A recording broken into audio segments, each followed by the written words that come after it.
Messieurs, dames, bonsoir. Merci d'être venus nombreux ce soir. Les actualités américaines de ces dernières semaines sont omniprésentes, on peut dire, dominées par les primaires, d'une part, l'échec de la tentative de destitution de Trump par les démocrates et la perspective, désormais tout à fait plausible, même présentée comme probable, de sa réélection le 3 novembre prochain.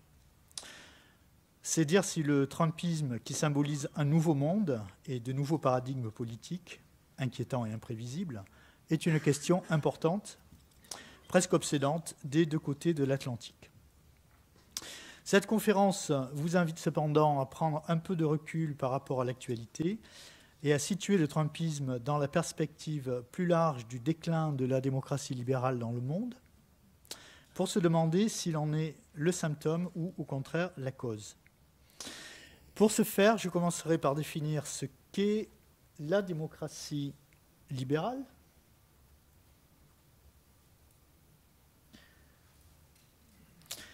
Cela, je pense, ne va pas de soi, peut-être en France encore moins qu'ailleurs. Et ensuite, voir pourquoi elle est en déclin, cette démocratie libérale. Alors, vous me dites, si jamais vous entendez mal, parce que comme je suis obligé de... Je ne peux pas rester collé au micro tout le temps, mais vous me direz. Donc, pourquoi elle est en déclin? Ensuite, qu'est-ce que le trumpisme? Et enfin, quel est le lien du trumpisme avec le déclin de la démocratie libérale? C'est là où on se demandera si c'est plutôt la cause ou plutôt le symptôme. Bien, donc qu'est-ce que la démocratie libérale?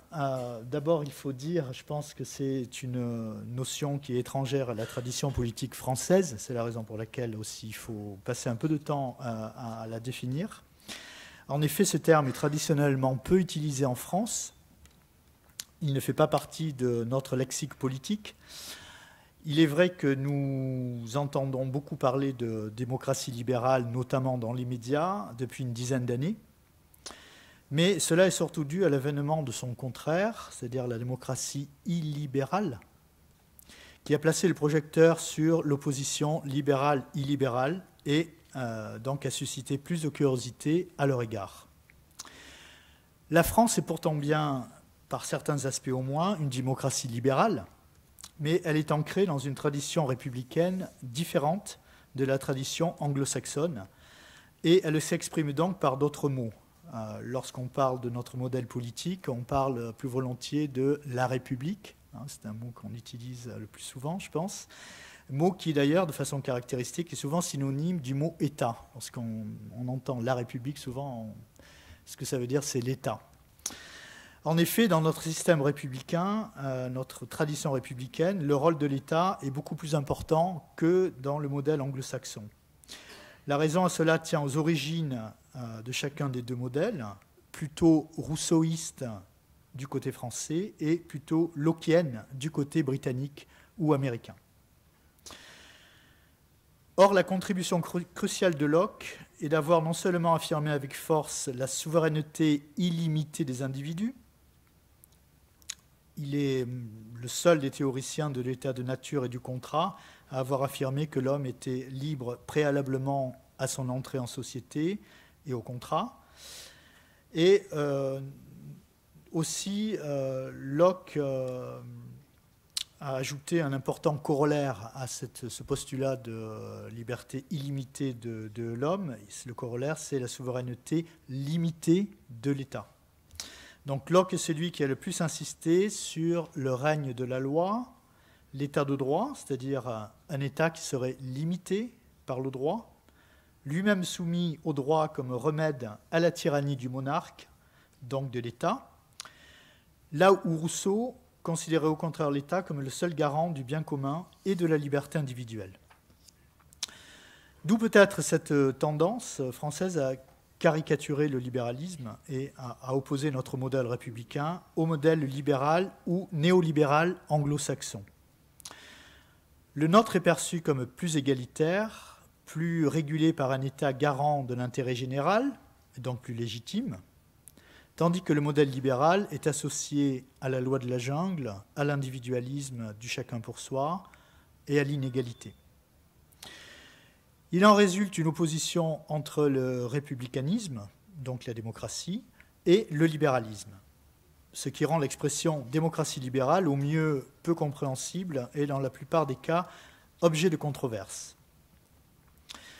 Cette vision des choses, en partie basée sur une différence bien réelle dans les origines philosophiques, doit cependant être nuancée. Le libéralisme ne se réduit pas au néolibéralisme et à ses excès, ni même d'ailleurs à une doctrine économique. Il est surtout au départ une philosophie politique qui a beaucoup évolué depuis le XVIIe siècle, dans un sens certes souvent hostile à la régulation étatique, mais aussi parfois favorable à une telle régulation, que ce soit d'ailleurs aux États-Unis ou en Europe. Selon les périodes, les États-Unis se sont parfois trouvés du côté de la régulation étatique et l'Europe du côté de la dérégulation. Rappelons que les États-Unis aussi ont été en faveur d'un État-providence, que le courant progressiste américain du tournant du XIXe siècle en a créé les bases intellectuelles et institutionnelles au niveau local, aux États-Unis, avant que le New Deal de Franklin Roosevelt ne l'étende à l'ensemble de la fédération. Cette évolution a été possible parce que Wilson et Roosevelt ont su légitimer l'intervention étatique et la réconcilier avec la liberté individuelle, à une époque, celle de la révolution industrielle, l'âge du TOC, dit-on en français, the Gilded Age en anglais, donc à une époque où le laisser-faire, conjugué au pouvoir sans limite des capitaines d'industrie, représentait le principal danger pour les libertés individuelles. Wilson et Roosevelt se sont efforcés de démontrer que le libéralisme est compatible avec un État social, dans le but de protéger l'individu des puissances industrielles et financières, donc de ce qu'on appellerait aujourd'hui le néolibéralisme. Là se trouve la raison pour laquelle le mot « liberalism » signifie « de gauche » dans les États-Unis d'aujourd'hui, à l'inverse du sens du mot français « libéralisme ».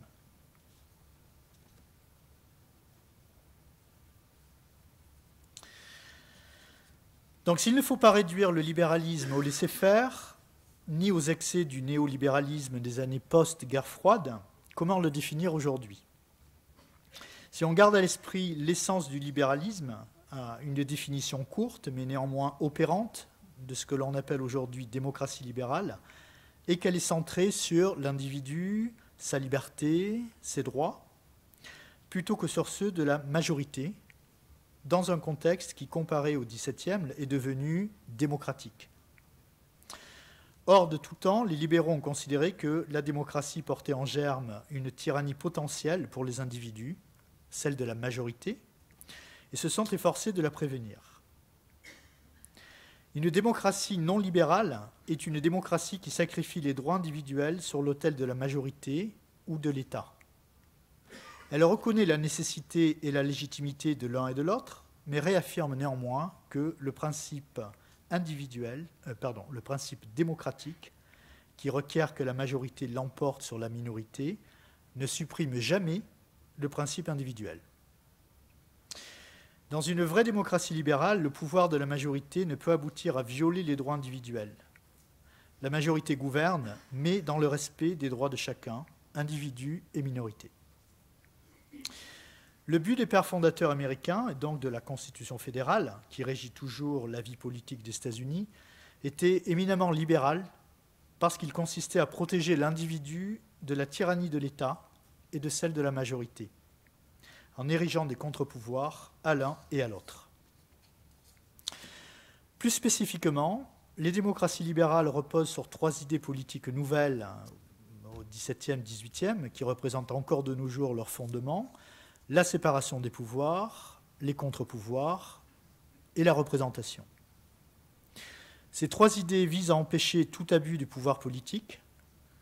À l'époque, il y avait une conception très élitiste de la représentation qui était conçue comme un correctif à la volonté populaire plutôt que comme son porte-voix. L'essor de la démocratie a depuis rendu cet élitisme obsolète. La séparation des pouvoirs vise à rendre le pouvoir de l'État moins dangereux en le divisant et en organisant ce que Montesquieu a appelé l'équilibre des pouvoirs, c'est-à-dire en donnant à chacun des pouvoirs les moyens de s'opposer à l'accroissement de ceux des autres, ce qui revient à organiser des contre-pouvoirs au sein même de l'État. Plus le pouvoir est monolithique et concentré, plus la tentation d'en abuser sera forte. C'est pourquoi l'existence de plusieurs niveaux de pouvoir, notamment de pouvoirs locaux effectifs, est un avantage supplémentaire pour garantir un état de droit. Et sur ce point, la France, qui est fortement centralisée, est plutôt un contre-exemple. Une démocratie libérale repose aussi aujourd'hui sur l'existence de contre-pouvoirs émanant de la société civile, dont celui de la presse, des associations, des syndicats. Donc une définition courte d'une démocratie libérale moderne retiendra donc l'existence de contre-pouvoirs institutionnels et civils à même de protéger les droits et libertés individuelles dans un cadre démocratique consacrant le pouvoir de la majorité. C'est du moins de cette définition que l'on peut partir pour montrer en quoi elle est aujourd'hui en crise et surtout pour expliquer le rôle du trumpisme dans cette crise.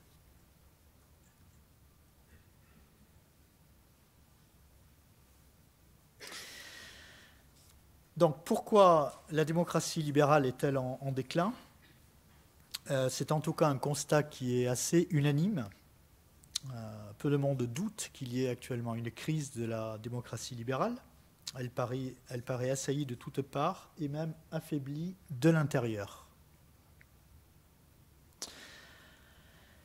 Et pourtant, cette question du déclin de la démocratie libérale est reparue saugrenue il y a 30 ans, au sortir de la guerre froide, lorsque la démocratie libérale apparaissait comme l'horizon indépassable de l'humanité, dont le triomphe définitif sur le modèle alternatif de démocratie populaire ou communiste signifiait la fin de l'histoire, ou du moins l'avènement d'un monde définitivement acquis à la vision libérale. Que s'est-il donc passé ?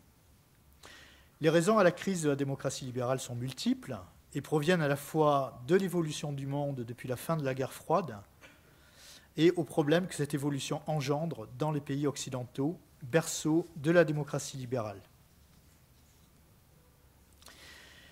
Il y a eu d'abord le retour des guerres et de la violence, à rebours de la promesse d'un monde pacifié et acquis à la paix et à la prospérité libérale.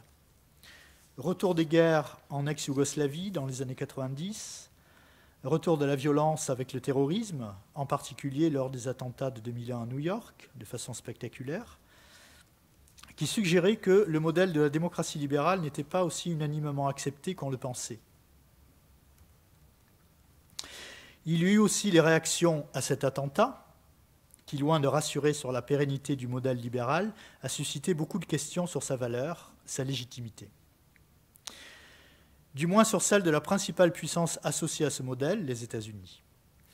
La doctrine Bush, basée sur l'unilatéralisme, la préemption et le maintien de l'hégémonie américaine, et le fiasco de la guerre d'Irak à laquelle cette doctrine a donné lieu, ont durablement terni l'image des États-Unis et partant celle de la démocratie libérale dans le monde, affaiblissant d'autant plus son pouvoir d'attraction, son soft power, que cette guerre a officiellement été menée au nom même de la démocratie libérale, dans le but explicite de l'exporter au Moyen-Orient.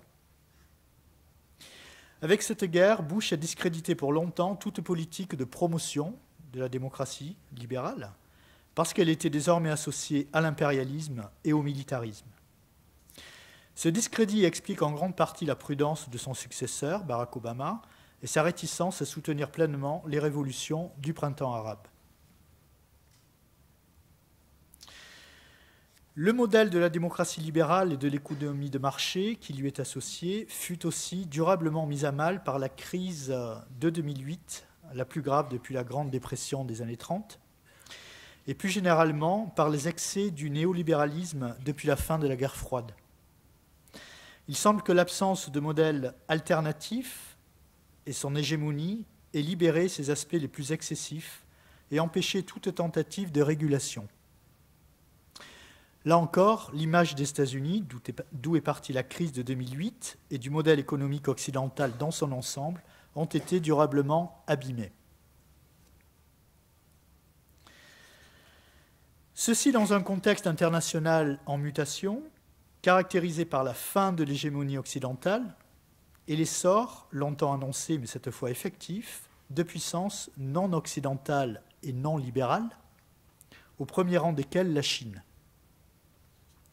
Cette dernière a en effet connu un développement économique fulgurant au cours des 30 dernières années, c'est-à-dire finalement après la guerre froide, grâce notamment à son ouverture économique, mais contrairement à ce que les pays occidentaux ont longtemps pensé, elle ne s'est pas pour autant démocratisée ou politiquement libéralisée.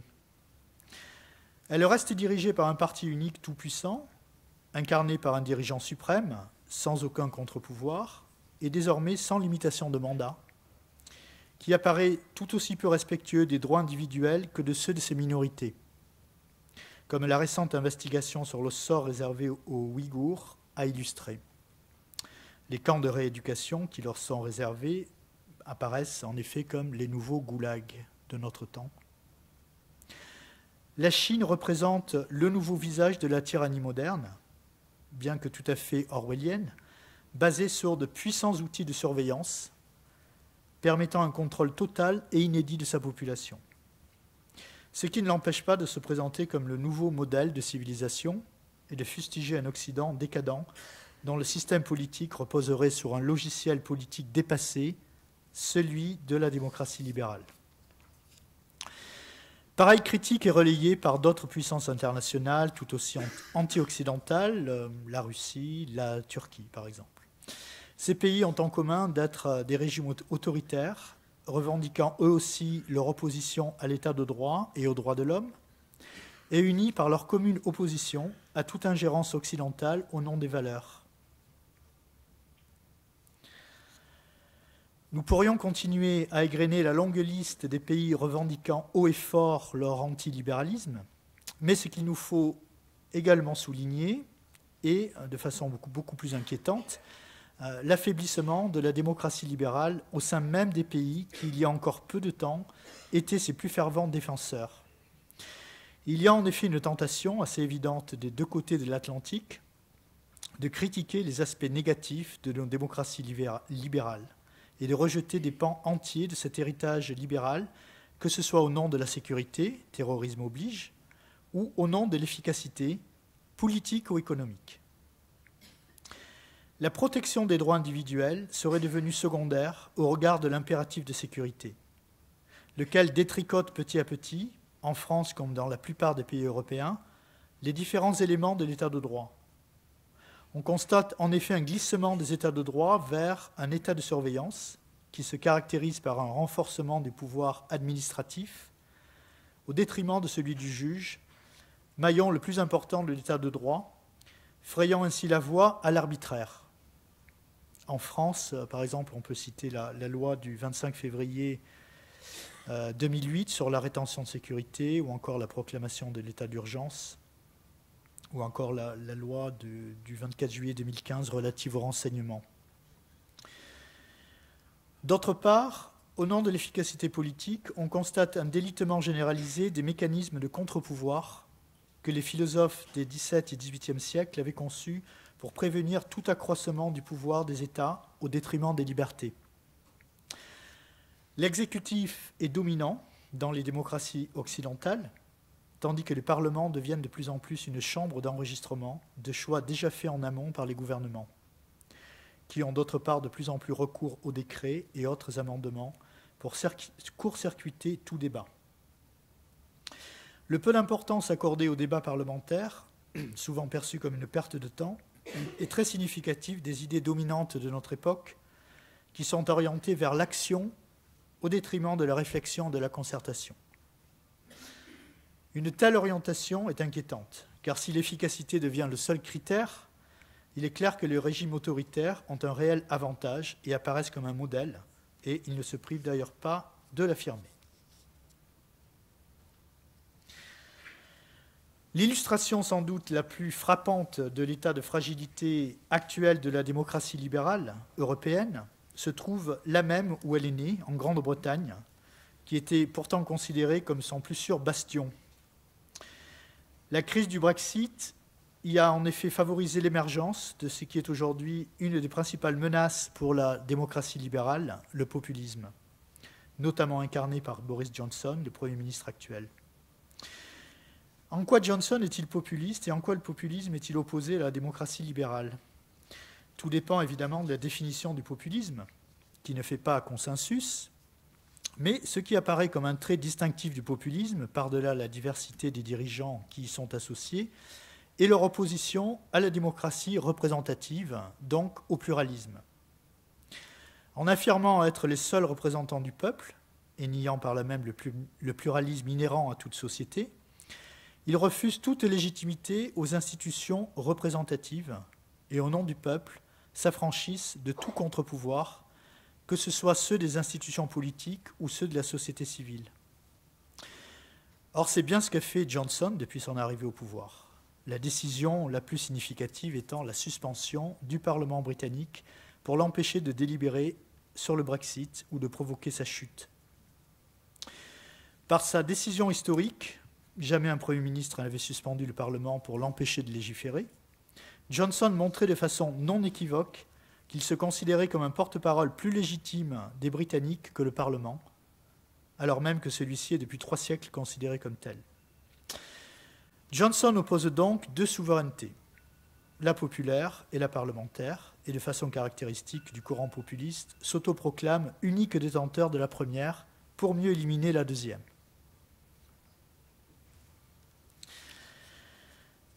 Un néologisme est de plus en plus utilisé pour nommer cette tendance politique hostile au libéralisme et à la démocratie représentative, tout particulièrement en Europe de l'Est, la démocratie illibérale, dont le champion autoproclamé est Viktor Orban, le Premier ministre hongrois. Cette expression a été utilisée pour la première fois en 1997 par Fareed Zakaria, qui l'a défini de façon assez similaire au populisme. Les dirigeants illibéraux respectent le suffrage universel, ils sont arrivés au pouvoir par une élection, mais une fois élus, ils utilisent l'État pour priver les citoyens de leurs droits fondamentaux, neutralisent les contre-pouvoirs et affaiblissent l'État de droit par la mise sous contrôle de la justice et des médias. Ils installent ainsi une forme abâtardie de démocratie qu'ils appellent démocratie illibérale. Comme les populistes, les dirigeants des démocraties illibérales affirment agir au nom de la souveraineté populaire, voient dans l'état de droit un obstacle à la souveraineté populaire et à la démocratie et considèrent les juges comme l'ennemi du peuple. Dans les États forts qu'ils dirigent, il ne doit rien y avoir entre les dirigeants et son peuple. Ils s'efforcent donc de réduire au silence les associations, les syndicats, les partis d'opposition, et plus généralement tous les citoyens qui ne partagent pas leurs idées et leur conception de la nation. La popularité des dirigeants illibéraux tels qu'Orban pose la question de savoir si la démocratie et le libéralisme ne sont pas entrés en conflit, après avoir été longtemps associés.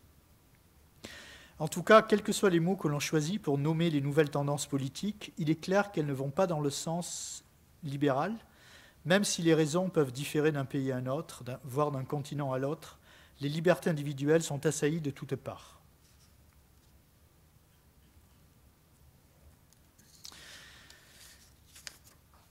Donc, quel lien Trump présente-t-il avec le déclin de la démocratie libérale, tel que je l'ai évoqué?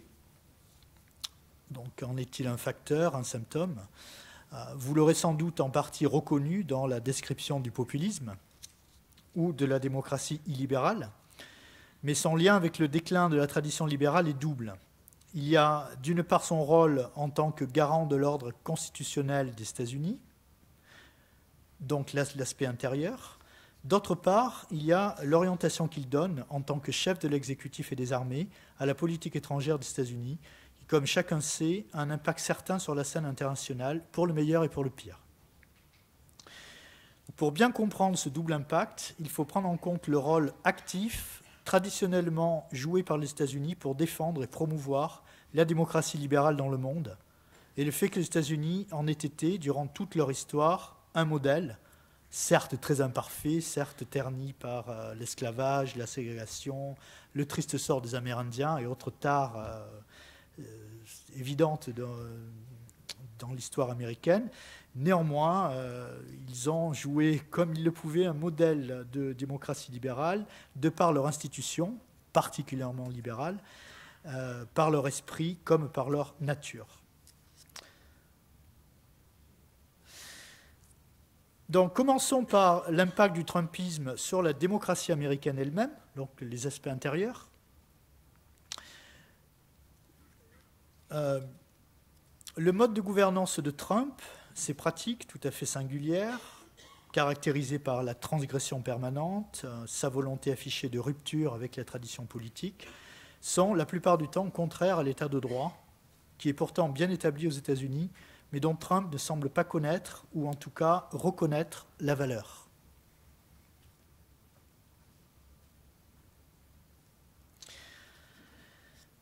Nous trouvons chez Trump, comme chez les autres populistes, une posture profondément illibérale, consistant à présenter ses électeurs comme le vrai peuple dont il serait le porte-parole, et à désigner à la vindicte populaire tous ceux qui s'opposent à sa politique ou à ses idées, à les désigner comme les ennemis. Cette vision des choses est tout à fait antinomique avec le principe cardinal de la démocratie libérale que j'ai utilisé tout à l'heure pour la définir. C'est-à-dire le pouvoir de la majorité ne peut aboutir à violer les droits individuels et ceux des minorités, donc a fortiori ceux qui ne sont pas d'accord avec vous. Il est d'autant plus choquant que Trump présente le principe majoritaire comme la seule source de légitimité qu'il n'a pas été élu par la majorité des Américains et ne doit son élection qu'à la complexité du système fédéral, du système électoral états-unien.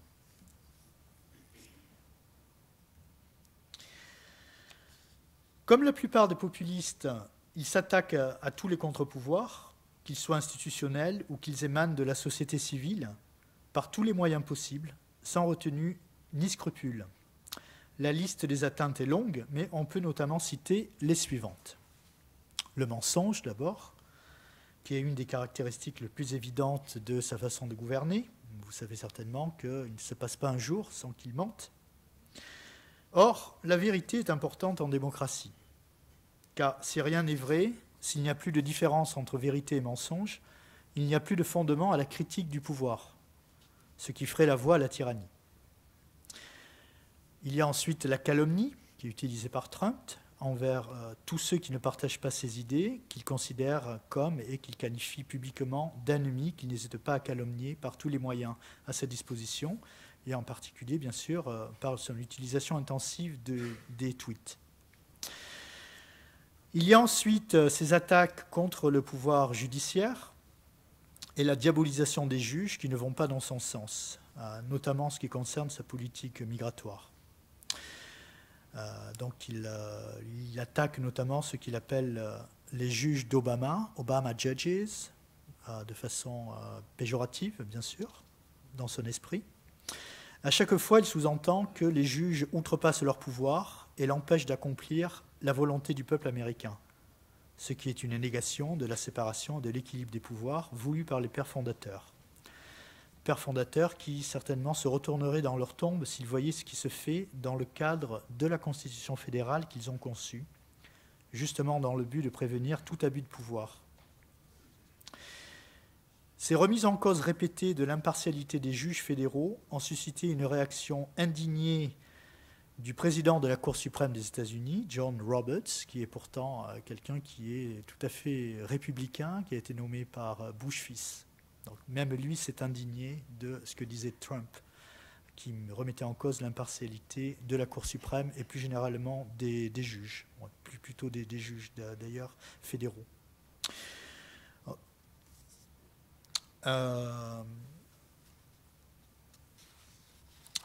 Tout aussi attentatoire à la séparation des pouvoirs et à l'état de droit sont les déclarations de Trump sur le procureur spécial Robert Mueller. Vous avez peut-être entendu parler de ça. C'est un procureur spécial qui a été nommé en mai 2017 par le ministère de la Justice pour enquêter sur l'ingérence russe.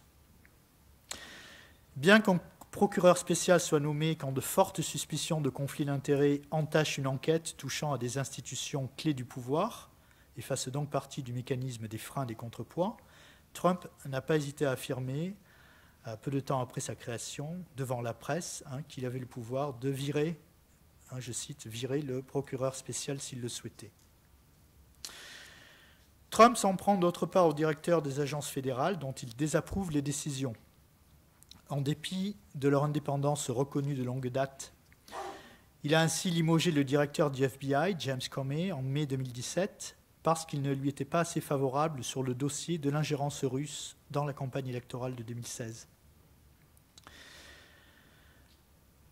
La réserve fédérale américaine, la Fed, la banque centrale, dont l'efficacité et la légitimité reposent justement sur son indépendance, est également régulièrement critiquée par le président dès qu'elle préconise une hausse des taux d'intérêt. Et il a d'ailleurs nommé 2 membres d'affidés pour contrebalancer le pouvoir de son président, Jerome Powell. Trump est aussi le premier président américain à désigner la presse comme, je cite, « ennemi du peuple américain » et propagateur d'un Fox. Il a plusieurs fois suspendu l'accréditation de journalistes à la Maison-Blanche lorsqu'ils lui posent des questions embarrassantes. Il n'hésite pas à les prendre à partie durant les conférences de presse à la Maison-Blanche avec une violence inédite.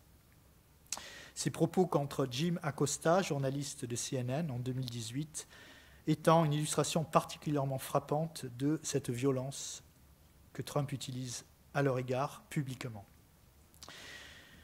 Il y a enfin une manière d'exercer le pouvoir consistant à éliminer tous ceux qui ne pensent pas comme lui au sein de son administration et à s'entourer de bénis oui-oui.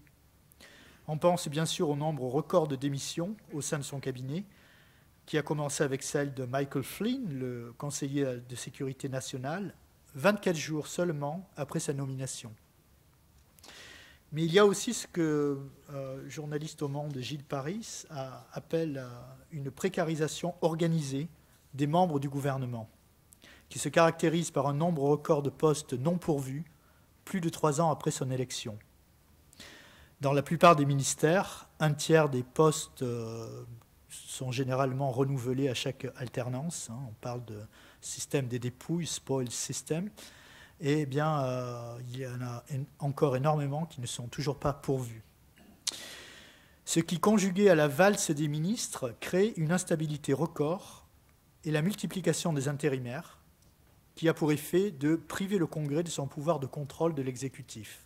Parce que la nomination d'intérimaires ne requiert pas la confirmation par le Sénat. Les intérimaires sont en fait moins légitimes, plus serviles, et se prêtent plus à l'exercice vertical du pouvoir que Trump affectionne. S'ils peuvent pénaliser l'action gouvernementale, ils permettent aussi de rendre plus difficile le contrôle du Congrès, donc de miner l'équilibre des pouvoirs, les contre-pouvoirs. Et bien sûr, il y a la procédure de destitution et sa façon d'y réagir, en accusant les démocrates de coup d'État, de chasse aux sorcières, alors même que les faits établis par l'enquête ne laissent aucun doute sur la réalité de ce qui lui est reproché, à savoir abus de pouvoir et entrave à la bonne marche du Congrès. Et que l'abus de pouvoir est clairement constitué puisqu'il a utilisé sa fonction et son contrôle sur le budget militaire et les diplomates pour extorquer au président ukrainien une aide pour sa réélection. Son refus de coopérer avec le Congrès dans cette enquête illustre particulièrement le mépris du président pour l'esprit des institutions des États-Unis et le mécanisme de frein et de contrepoids qui est la clé de l'État de droit américain. L'attitude du Parti républicain, qui est devenu la créature d'un président qu'il désapprouvait initialement, est aussi révélatrice d'une régression, en cela qu'elle est tout à fait contraire à l'esprit de la Constitution. Cette procédure n'est pas censée être partisane. Rappelons d'ailleurs que les partis n'existaient pas lorsque la Constitution a été conçue. Et les pères fondateurs comptaient sur le Congrès, en tant que pouvoir soucieux de son indépendance, pour empêcher l'exécutif d'outrepasser le sien. L'alignement du parti sur son président, au moment même où celui-ci bafoue la tradition politique américaine et méconnaît de façon flagrante les limites constitutionnelles à son pouvoir, est donc tout à fait dommageable. Et la responsabilité des républicains est tout aussi claire que celle du président. La dimension partisane du procès et de l'acquittement du président est emblématique de l'affaiblissement de la démocratie libérale américaine sous l'effet du trumpisme.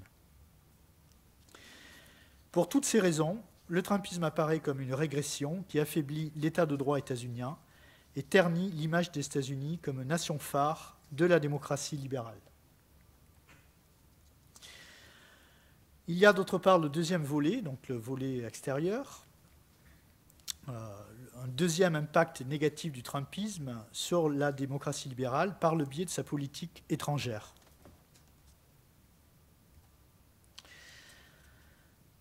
Peu de présidents des États-Unis ont été à ce point indifférents au sort de la démocratie dans le monde, qui la plupart du temps était associé à l'intérêt national, voire souvent à la sécurité américaine.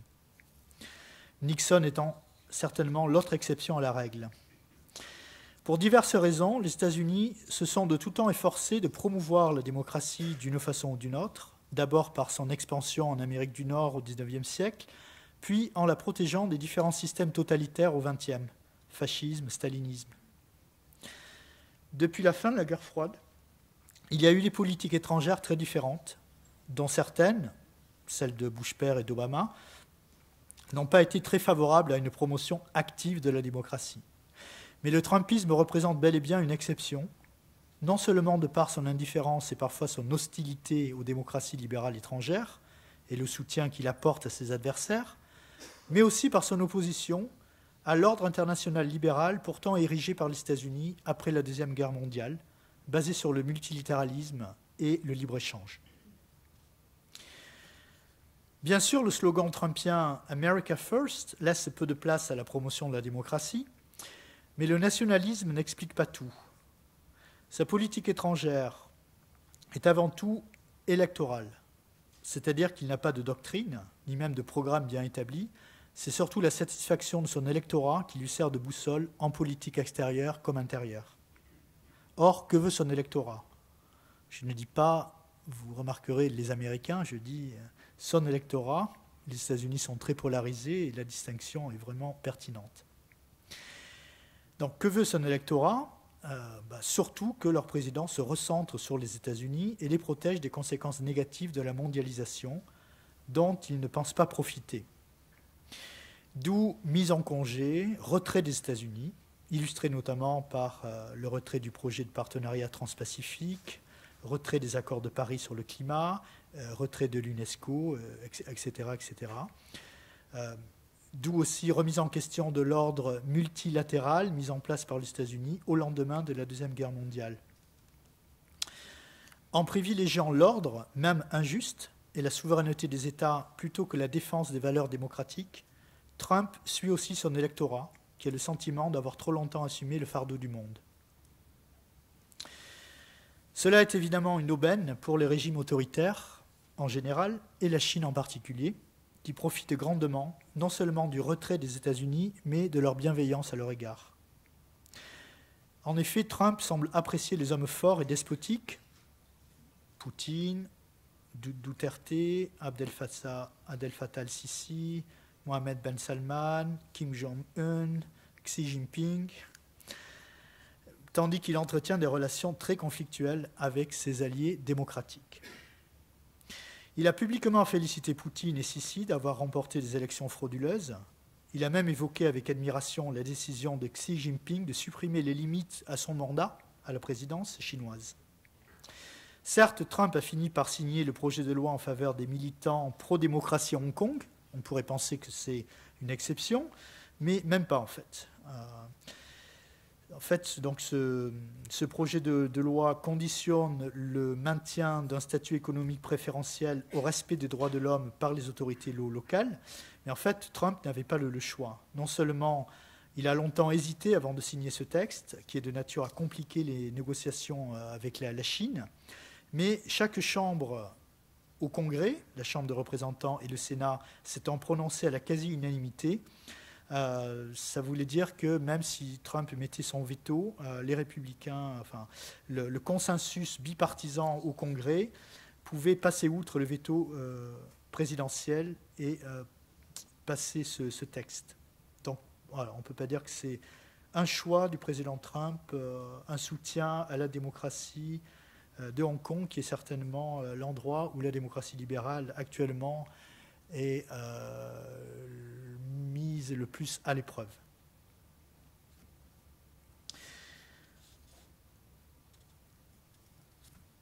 Mais ce qui est vraiment inédit, c'est que Trump va jusqu'à soutenir les adversaires actuels de la démocratie libérale, c'est-à-dire les partisans de la démocratie illibérale, en Hongrie et en Pologne notamment. Alors que la Pologne est depuis 2016 sous le coup d'une procédure de sauvegarde de l'état de droit, mise en œuvre par l'Union européenne, Trump a exprimé son soutien à Varsovie lors de sa visite en juillet 2017, et il a dit devant un fervent public de partisans du parti ultra-conservateur Droit et Justice, je cite, « Je suis ici aujourd'hui non seulement pour rendre visite à un vieil allié, mais à un vieil allié qui est un exemple pour d'autres de succès et de liberté, et qui a le courage de défendre notre civilisation. Rien de moins. » Donc, onction, adoubement de la première puissance mondiale au gouvernement Duda, qui prend le sens d'un feu vert pour développer une démocratie non libérale, concept théorisé par Viktor Orban. Lors de la visite du président Duda à Washington le 12 juin 2019, Trump a accepté aussi de déployer 1000 soldats supplémentaires en Pologne, ce qui était une façon d'aider son gouvernement à 5 mois d'élections législatives en Pologne. Quant à Orban, le chantre de la démocratie illibérale, il a aussi été reçu à Washington en mai 2019, à l'occasion de quoi Trump a vanté son action. Je cite là encore, « Vous avez fait du bon travail et votre pays est en sécurité. » À ceux qui accusent Orban d'avoir fait reculer la démocratie en Hongrie, Trump a répondu qu'il avait, je cite, « fait le bon choix, selon beaucoup de gens, en matière d'immigration. » Il a qualifié de dur ce gouvernement, ce qui est pour lui un compliment. Aucune critique publique n'a été formulée, alors même qu'Orban est celui qui, en Europe, limite le plus la liberté de la presse, criminalise les ONG et menace les libertés académiques. Plus généralement, Trump soutient tous les populistes, notamment européens, et son ex-conseiller Steve Bannon sert d'ailleurs de conseiller auprès des formations d'extrême droite à l'intérieur même de l'Union européenne. Donc, il semblerait que le but de Trump, c'est vraiment de miner l'Union européenne, en tout cas de la diviser.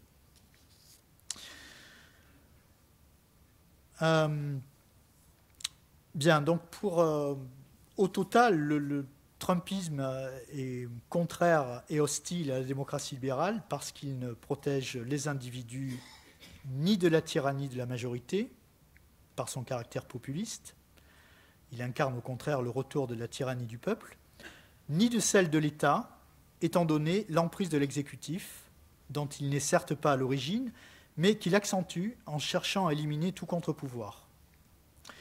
Il incarne par là les deux sources du mal tant redoutées par les pères fondateurs, la tyrannie de la majorité d'une part, celle de l'État d'autre part. Et contrairement à ce que suggère son slogan « America First », sa posture nationaliste ne protège pas davantage les Américains. Il prétend certes les protéger du libre-échange et de la mondialisation, mais nullement des excès du capitalisme financier, plus dévastateur encore et source d'inégalités croissantes aux États-Unis. D'où l'enjeu des prochaines élections.